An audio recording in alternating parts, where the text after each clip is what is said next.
Bonjour et bienvenue dans l'épisode 3 du podcast Bis Papote.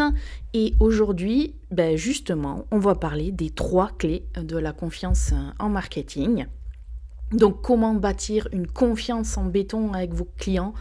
Parce que, oui, sans confiance, toute relation, même en marketing, ça reste du superficiel. Donc, c'est pas forcément le but, enfin, en théorie. Après, chacun fait comme il veut, on est bien d'accord. Donc, pour instaurer une relation de confiance, il y a 3 éléments qui sont essentiels. Donc, la sincérité, l'écoute et la constance.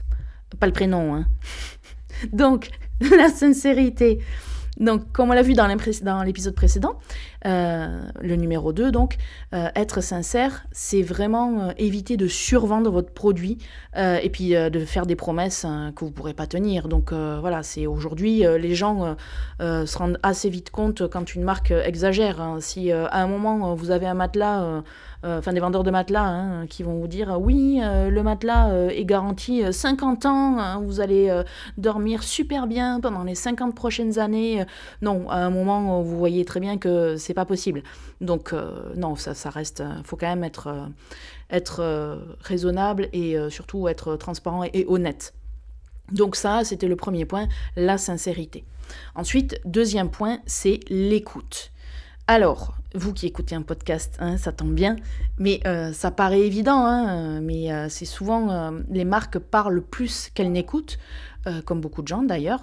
Les gens aiment bien parler d'eux beaucoup, et écouter, un peu moins, mais en général, c'est toujours les mêmes qui écoutent. Bref, vos clients, donc eux, ils ont, de toute façon, c'est comme tout le monde, ils ont toujours des tas de choses à dire. Donc, que ce soit dans les commentaires sur les réseaux, dans les avis clients, dans les sondages, peu importe, leur retour est essentiel. Et si vous montrez que vous les écoutez vraiment, vous allez gagner leur respect et leur fidélité. Donc, et en plus, en voyant ça, des clients potentiels qui étaient peut-être un peu hésitants ou quoi, vont dire « Ah, mais oui, effectivement, si je dis quelque chose, mon avis ou mon retour, il sera pris en compte. » Enfin, le client aura de l'importance, il se sentira concerné, et j'arrive plus à trouver mon mot. Bref, je le retrouverai plus tard, c'est toujours pareil. Donc voilà, les personnes vont se sentir considérées. Voilà, je vous avais dit que j'allais le retrouver. Donc les gens se sentent considérés. Et ça, c'est vrai que c'est vraiment hyper important si vous voulez gagner leur fidélité. Donc voilà, par exemple, vous pouvez utiliser les avis clients pour améliorer les produits.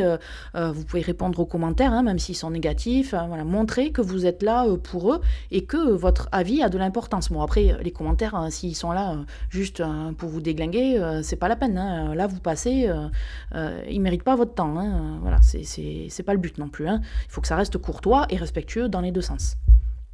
Et enfin, on arrive au 3e point, la constance.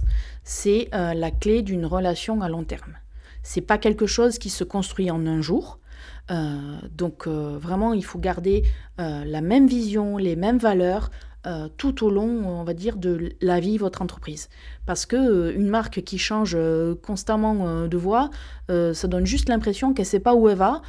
C'est comme les gens, c'est le gars qui va retourner sa veste en fonction du sens du vent. À un moment, non, on ne sait pas demain de quel côté sera la veste. Donc, ça n'inspire pas confiance. Donc, effectivement, les gens vont sûrement passer à une autre marque à laquelle ils peuvent avoir confiance. Donc, je vais vous donner un exemple, une petite anecdote. Une marque qui fait ça super bien, c'est Patagonia.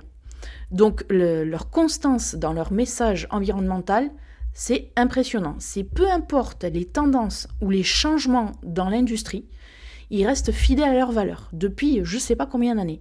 C'est pour ça qu'ils ont une clientèle fidèle qui est là, mais quoi qu'il se passe, quoi.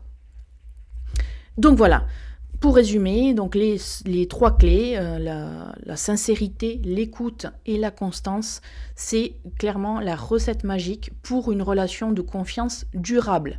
J'ai envie de dire, pas que dans le business, voilà.